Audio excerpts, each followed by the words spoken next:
A very good morning to you. Welcome to another beautiful Monday morning, Motivation Monday on Jam 316. My name is James Okumu. Welcome on board and welcome to a brand new month. We are in the month of March, celebrating God's goodness and celebrating that we are alive. That's the most important thing. This morning on Motivation Monday, I want to bring you a story that will inspire you. You know, in this day and age, a lot more people have to contend with health issues, medical issues that sometimes can just run you down to the ground. You lose your zest for life. Your finances are affected. I mean, it can pour cold water on the whole family, so to speak. And sometimes you have a friend or a family member who goes through so much in terms of their health. Sometimes you almost give up. You just think they will not make it. You think they will not come through. And then things turn around and they come through. And what a joy and what a celebration it is. So today, I'm going to bring you one such story. And having two guests will be joining me in the studio via Zoom later. A gentleman and his father to tell us their story, what they've been through and how they were able to overcome. I know for a fact this one will encourage you, inspire you, and motivate you. It's Motivation Monday. Well, thank you for tuning into Motivation Monday this morning. In studio via Zoom, I've got two amazing guests who will be sharing their story with us. I've got Anthony Maina. Anthony Maina, how are you doing? Anthony Maina, are you there? I'm very fine. Karibu sana, good to have you on the show today. We also have Anthony's dad, Anderson Nganga. Bwana Anderson, how are you doing? I'm doing very well. Great. Thank you. Karibu sana. It's good to have you on the show as well. So let me begin with you, Anthony. At what point in your life did you begin to experience the medical challenges that are part of your story today? Hello? Anthony, can you hear me? Yes, I can hear you. Can you hear me? Yes, I can hear you. I'm asking, at what point in your life did you begin to experience medical challenges? Well, it started while I was in campus. I think it was around 2010, towards the end of 2010. That's when I started experiencing some weird challenges where I'd get some stomach upset. But when I go to hospital, I'd always be told it's probably food poisoning, maybe adjusting to the new life of having to live by myself. So at that moment, I didn't really take it seriously, and I never thought it was something that would turn out to whatever it came to be. Okay. Is this something you had been experiencing for a long time, or it just started when you went to campus? Well, now thinking about it, while I was in high school, I'd sometimes get some stomach upset, abdominal pain. Then just the usual, you go to the nurse in high school, and then they give you some actual terms. So there was no point at which I really took it seriously until when it now became something persistent that went on for about 2-3 months without any change. As in every day for two to 3 months? Yes. I wake up in the morning with abdominal pain. I have a stomach upset, lack of appetite, and then continuous diarrhea for about 2 to 3 months. That's when the doctors now say it's something quite serious. It's not just a normal infection. It has to be something that is beyond what we are thinking it is. So when they came to that realization, what did they do? Pardon? When the doctors came to that realization that this has got to be something more serious, what did they do? Did they send you for more tests? Did they refer you to another hospital? What did they do? I think at first the school doctor in campus was the one who referred me to a hospital now outside campus and said, need to go to a serious facility which has all the equipment to look at your situation. And so when I got there, the first thing they said I was suffering from typhoid. So they thought it was a salmonella infection. And then I took medication, but as the more I continued taking the typhoid medication, the worse I became. So we had now to seek assistance from a different doctor because the medicine was doing more harm than good. So when we went to this other doctor, he also came to a similar conclusion. He said it's probably a bacterial infection. I was given more antibiotics. I think for almost 6 months, I was just put on antibiotics continuously until we got to a point where one doctor suggested, since by this time things were really bad, because now I was even seeing blood in my stool, and sometimes I would even vomit blood, and I had lost so much weight, because I think at that time I was so much underweight. I was now bordering to go below 50 kgs, which is goodness. For my height, that was really bad. Yes. So one of the doctors said, now the only way is to now see what's happening inside the intestines. And that's when the doctor suggested I have an endoscopy and a colonoscopy. So at that time I just told, because my dad was working in Mombasa, and he was my financer at that time. Yeah. So I just told him what the doctor had said. I needed to have a colonoscopy done, and at that time none of us had ever gotten to a point where you have to have a colonoscopy or endoscopy done. Nobody even knew the procedure, what it involved. Yes. So he checked around, and that's when he saw an advertisement on the newspaper of a boot camp, a colonoscopy boot camp that was happening in Karen Hospital. And I was taken there. And that's where I met now a general surgeon who now understood the situation better. And after the colonoscopy was done, she discovered that I was suffering from colitis. Okay. Which was a major reason of all I was experiencing. Yeah. We'll talk more about colitis and what it is. Bwana Anderson, I want to rope you into this discussion. This time when your son was going through, going to hospital, being given antibiotics, and nothing seems to be changing, what was going through your mind as a father?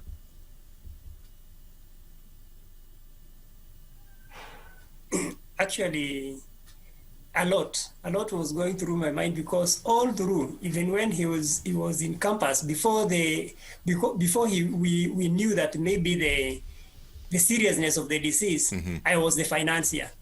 So you see, it had really drained me, and eventually, when he told me that he has been told that he need to do a colonoscopy or an endoscopy, those were new terms to me. Yes. I even asked him, how will I know about this endoscopy? What does it involve? Eventually, he had Googled a bit. He explained to me, and as I was contemplating in the office, I was in office. In fact, I remember it was on a weekend.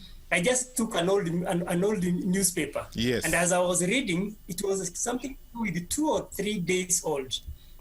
As I was reading, I saw that advertisement where they were saying that there will be a boot at Current Hospital, and it involved, they had listed several things to be screened. And then endoscopy was one of them, and colonoscopy was one of them. That is when I referred him to that and told him, I've seen this and the date is not yet over. Yeah. Can you find out and see if you can go there and get any assistance? Because it was at a reduced price. So otherwise it was really torturing my mind. Yeah. I couldn't sleep. I was just thinking about it. Okay. So, Anthony, when they finally told you what the issue was, is this something you had ever had before, or was it something new to you? It was something new, because all the way since as far as I can remember, before that instance when I was told I was suffering from colitis, I wasn't the kind that usually went to hospital. I rarely even woke up with a headache. I was this energetic person. I was always healthy, perfect health, because at one point, just before I started struggling with these diseases, when I was in attachment, I remember we had gone on a field trip, and when we got there, we didn't have anything that we could feed on, and we decided to just go somewhere and eat. And whatever we ate there, everyone suffered food poisoning, but I didn't. And everyone will admire me and tell me, you really have a strong body, you do not react to food. Yeah. As in it was all positive. So when I heard about colitis, it was a new term to me. I didn't even know what it what it was, because the first time I was diagnosed with I think it was called microscopic colitis or something of the sort. I can't remember the exact term. So I was referred to another doctor who now deals with it, who is called Professor Jana McLeod. And then for her, she had to redo the tests again and take biopsies, because the first one was just a general term. And so that's when she explained to me what colitis involves and how you can have it. And from her explanation, she said it's not something that you acquire from bad feeding habits or hygiene or anything. It just happens. It's just your immune system that malfunctions and starts attacking your intestines. And so they start swelling from the inside. And that explained why I was experiencing the abdominal pain and why there was so much...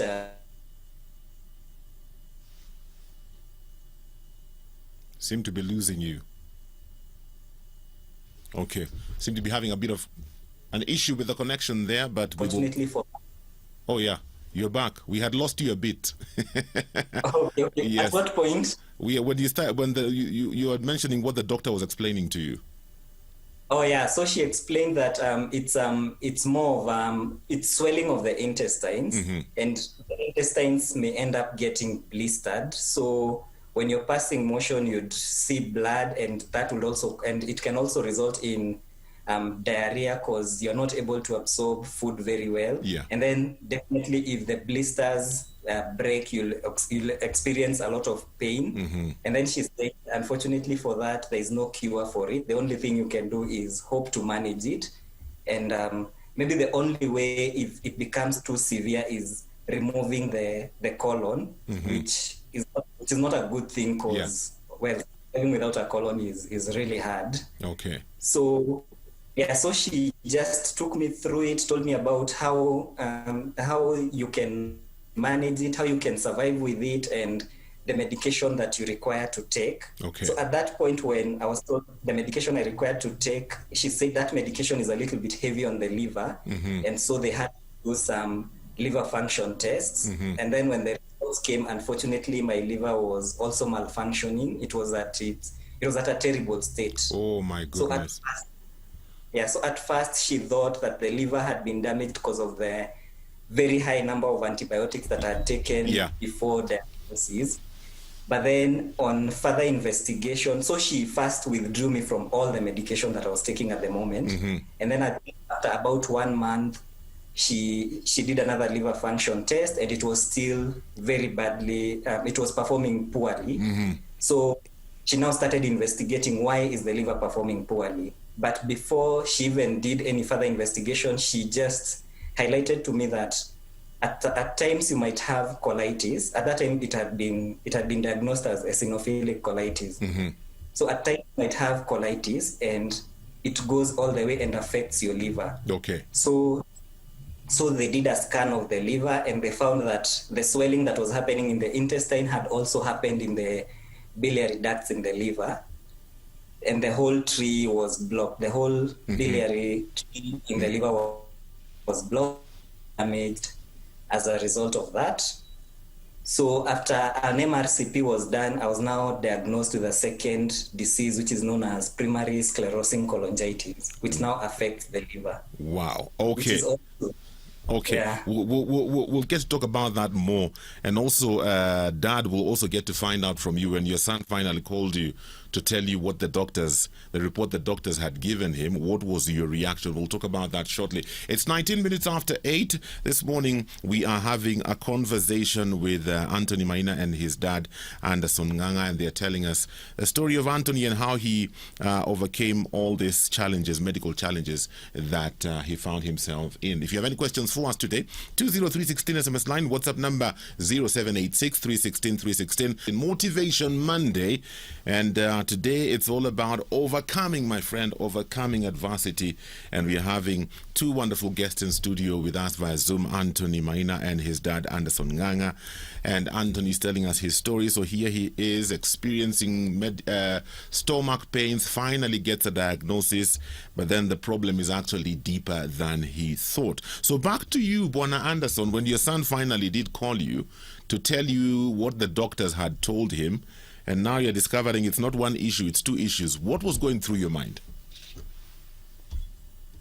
Well, it was really challenging because at first I thought it was just an ordinary, normal disease. But when he told me, actually, I was forced to tell him, if it's possible, let him send me the tests so that I can see the parameters themselves. Yeah. When I received it on our WhatsApp, to interpret them precisely well. I also told him, now I think I need to talk to the doctor who is actually assisting me to do the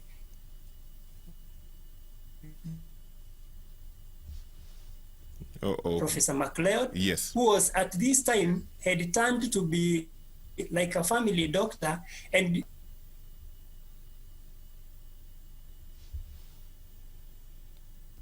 oh, we are losing you again.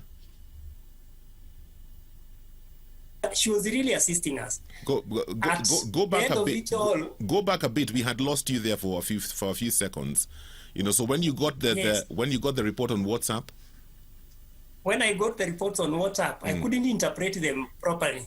I told Anthony, kindly send me the number of the doctor so that I can talk to the doctor one-on-one. Yeah. As I go through each parameter, because like that one of liver was really bad, and that is because they normally indicate the required parameter, and this is the parameter. Yeah. So I could see it's way above the what is in it. So I needed an explanation from the doctor himself. Okay, Anthony had tried to tell me, but it was not that.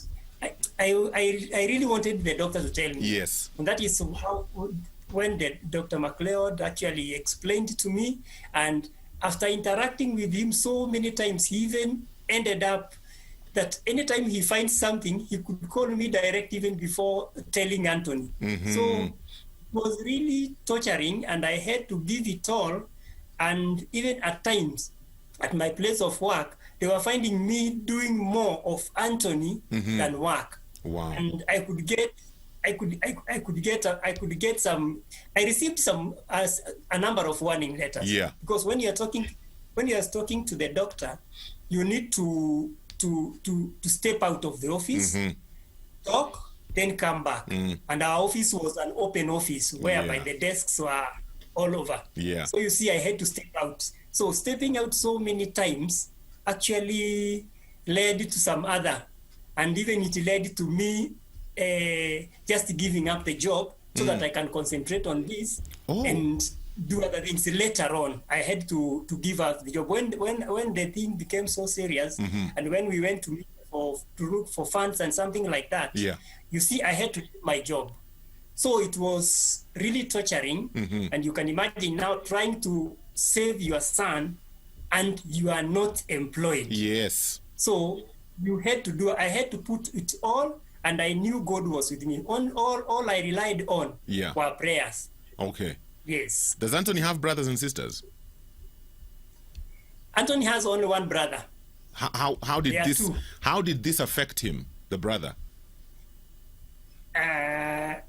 It really affected the brother adversely, because at some point, you see, he was in high school. Yes. And anytime I could visit him in high school, because I had visited him severally, and some of the students knew me. They knew me. When they see me coming, they would tell the brother, "We have seen your father coming." Yeah. So he would ask them, "Is he having something? Is he carrying something?" Yes. So, you know, the high school, they like something like chips, something like that. Yes. And once they tell him that yes, he has something with him, he knew that I'm not bringing the bad news to him, because if it were bad news, I wouldn't bring him something to eat. Yes. So that was his way of testing whether how is Anthony faring well. Yeah. Yeah, something like that. Okay. So it really affected me. Yes. Kabisa. Wow. Anthony, Yes. back to you. So now, with this new information, what solutions did the doctors offer? What was the way forward? Well, so the first thing when the doctor said I had primary sclerosing cholangitis, she could see the reaction on my face. I was just blank. I didn't know what it was all about. So she told me, she allowed me time to absorb it and told me, go just, well, at that time she'd say, you're a university student. I know you're a bright mind and you'll figure out what it's all about. Before now I give you details about it. So she told me, just go home, go figure out as much as you can about PSC, as she'd call it in short, and we'll now talk more about it when you come back. So when I went and researched, I discovered that it's an incurable disease, which was heartbreaking for me. And then the only solution, when the worst goes to worst, it's you'll need to have a liver transplant. Yeah. At the moment, that was the first time I had heard of a liver transplant. Okay, I could see it in movies, but in movies you don't tend to believe everything you see in movies. Yes. So I now it started hitting me. Now this is happening to me. I've always seen it happening in movies. I've seen it on TV, and it was hard to believe that now I'd be the one having to go through all this.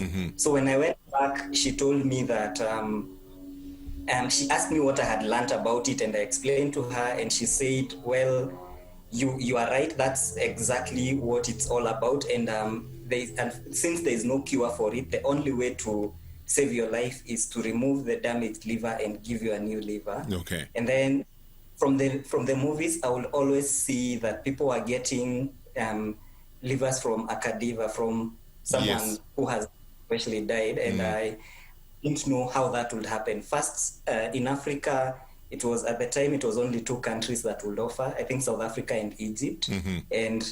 And then the question of how will you travel to a foreign country and be put on a list and come up on the list before everyone else in that country, it was quite frustrating. Because I remember even at one point I even asked her, probably my liver has been like this my whole life and it's meant to be like this. Maybe I don't transplant. Yeah. But then she laughed and said that's just denial and you'll get over it.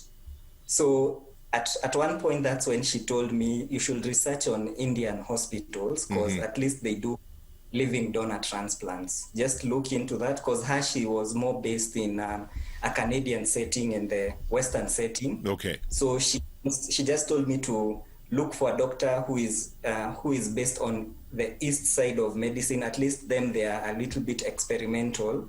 And that's when I told my dad about it, and we went now to Kenyatta and met now another doctor who had studied in India. His name is Kennedy Odende, and he's the one who now told us about living donors and the process of going to India. But he told us it at a really, really high cost, which was now even more frustrating. Yes. So I think it was now going down, frustration after frustration, and not knowing what to do next. Okay. I'm just wondering, Bona Anderson, so how did you handle the whole financial burden? Because this is expense after expense after expense, and you are the sole financier, where your son is concerned. So how did you handle the financial aspect? Actually, it was really challenging. And I had to, first of all, sit with Anthony, discuss and tell him, now you know our position, and we've been told. First of all, when we asked about when we asked Dr. McLeod about the transplant and the cost, what she was not even able to tell us the amount involved, because she knew our position all through. We had been moving with her. She knew sometimes we could go get stuck for just some little amount of payment to the hospital, and then she come to our rescue. So she knew these people might not, or she thought maybe she will give us a shock of the year if she tell us the cost. So what she told me that the transplant in the western side is like the cost might be closely even higher than buying a land in Karen. If you know the price of a land in Karen, or constructing a decent house in Karen if you have a land. Wow. At that point, that is when I knew that the cost is really high. Yes. But I prayed to God and said that if God was able to make way for the Israelites across water, what is impossible to him? Yes. There's nothing impossible. He will make a way for this.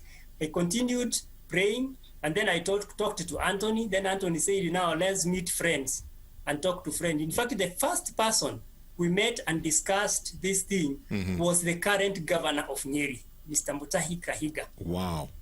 That time he was not a governor, he was our neighbor. Yes. We went to him, and it is Anthony who told me, I think Mutahi can give us an idea. So we had to jangle from one friend to another getting idea, but his stood. The reason why I went to him was that because I knew him, he was connected to big people. Yeah. Somehow he would talk to them, and probably they would give us good money. But when I went to him, he told me, these big people with money, they might not sort this issue because we require a lot of money. Yes. If you go to that person, he will give you 100,000 or 200,000, and that is all.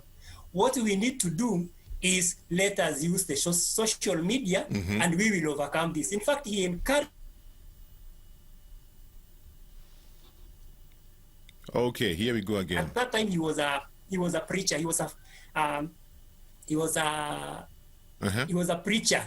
So he gave that as that courage, and we took that line. So we started by going to the media houses, friends.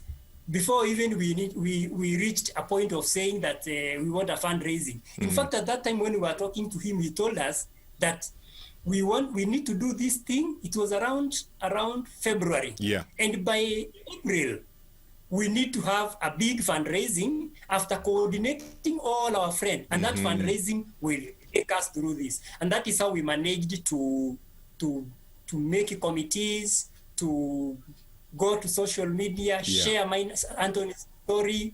Anthony was told to create to give a background of all how he is failing and the university, something like that. And he gave a very good story, which touched the hearts of many. A true story which touched the heart of many, and that is where we started. And eventually, we managed to raise the amount which was required. Okay, but what was the amount that was required? The amount was 8 million. Wow. And 8 million was just, even if I would have sold all the assets I had. Yes. I couldn't even make a fraction of that. Oh my goodness, yes. It was such a high amount, but we raised something like 6.5 million. Yeah. And from there, of course, with that money, I knew now I can talk to the Indian side. Yeah. I looked, the Ondede gave me the number of the Indian doctor. Yes. I talked to them, and I kept on pushing them. In fact, I coordinated basically almost everything with them, and told them that we are going there, but on reaching there, my mind was, let the transplant get done. Yeah. Even if we will be having short of fund, God will give us way. Very true. As long as we are there now. Okay. So that is how I managed to do it. Okay, we'll talk about the trip to India and what happened there. We'll talk about that shortly. It's about 22 minutes before we get to 9 this beautiful morning. Motivation Monday, hanging out with Anthony Maina and his dad, Anderson Nganga, sharing with us their journey. Medical challenges with the digestive system and also with the liver. What next? So, Anthony, back to you. Your dad has just told us about, how, you guys got together and how money was raised. So, what was next after that? Well, now that we had raised a substantial amount of money, it was now to plan for the trip to India, which had its own challenges. Since for me, I'd never traveled outside the country at that time, and in my family, nobody had.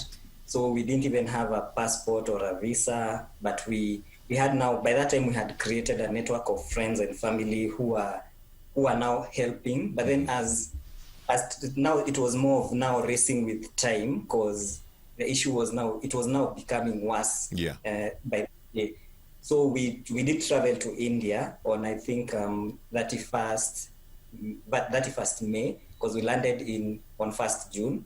And immediately when we landed, because of the climatic condition there, now my health now took an even faster downward spiral, because I remember when we landed it was too hot and I just started bleeding. Immediately we got so we just got to the place where we were supposed to spend the night, and I started bleeding, and in the morning we had to rush to hospital and just explain everything. But when we got there, the doctor was calm, and he said it's bound to happen because your liver controls blood clotting, and so since your blood could not clot, and due to the extreme heat, your vessels might have expanded and started bursting. But then when I got in, they did some emergency first aid, and immediately the doctor said, now this one is an emergency, it has to be done as soon as possible.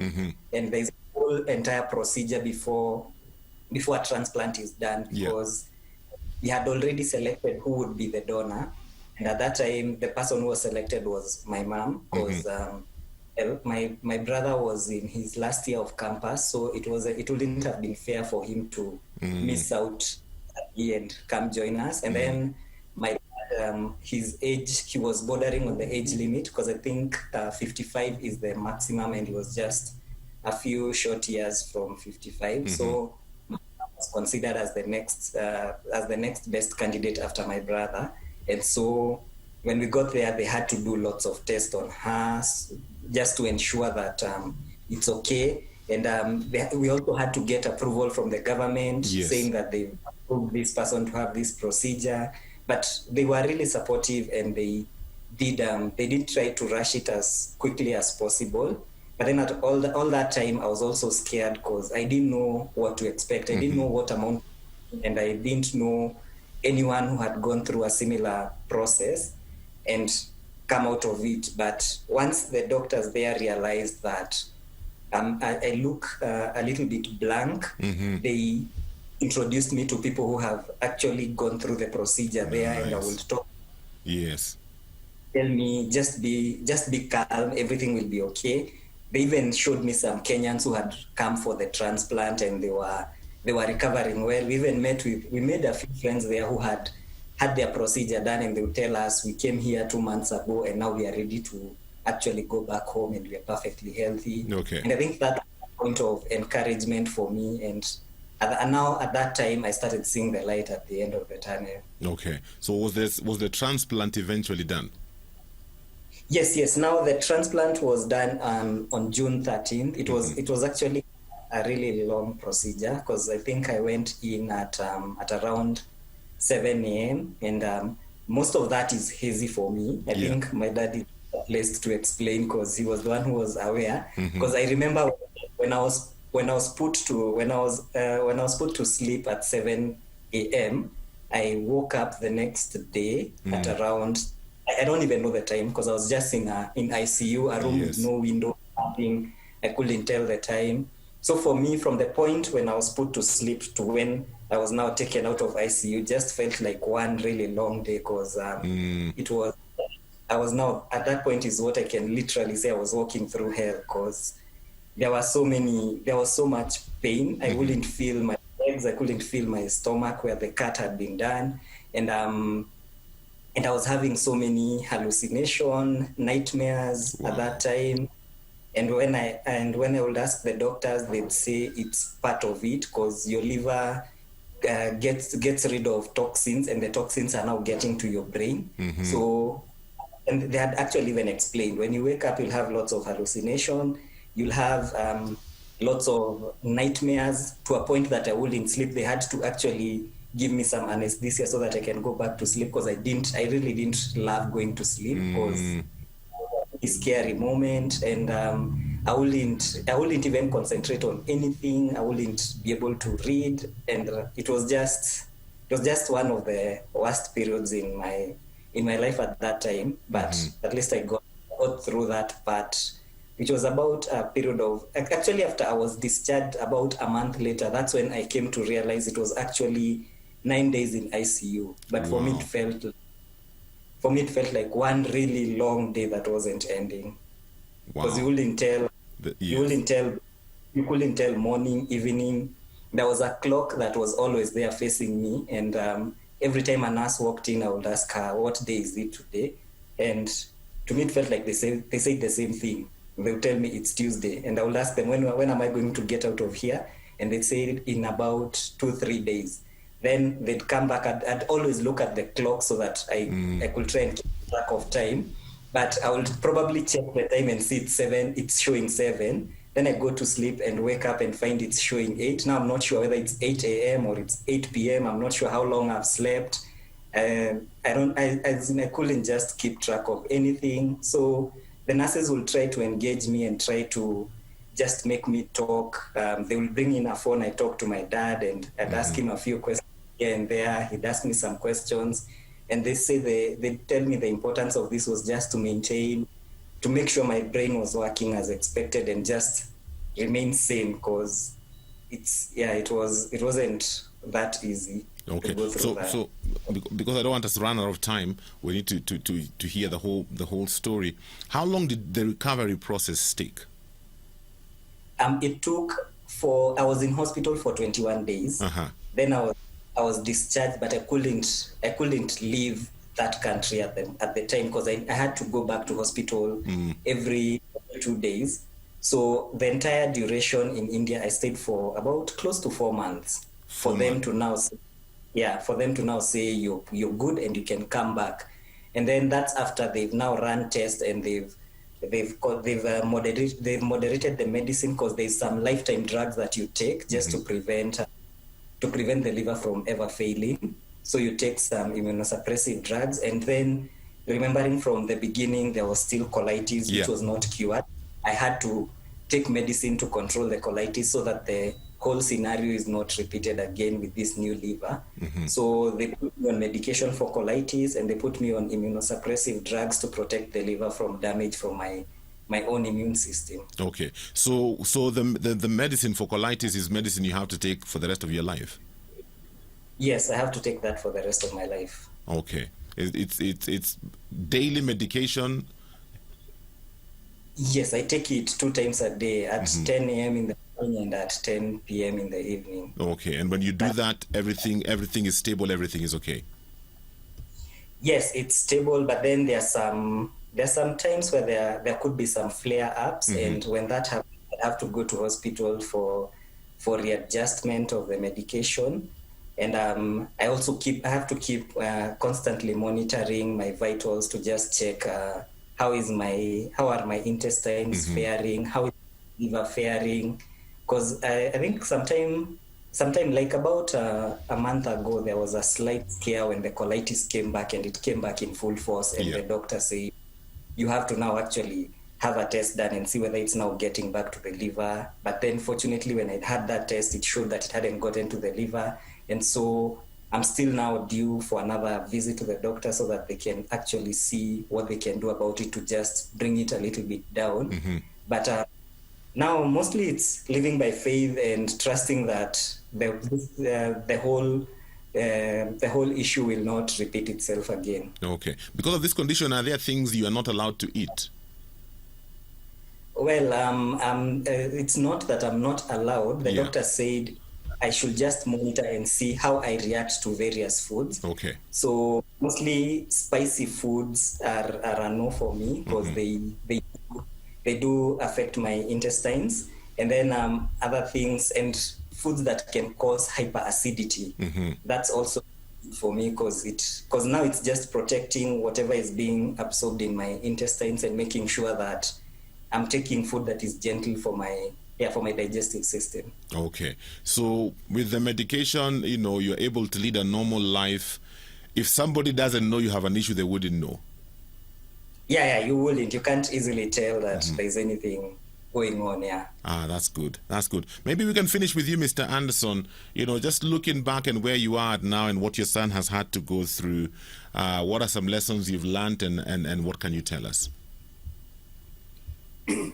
Actually, I learned a lot from the whole exercise, and I learned that a drop in the ocean can be very insignificant, but if that drop is not in the ocean, then the ocean is lacking something.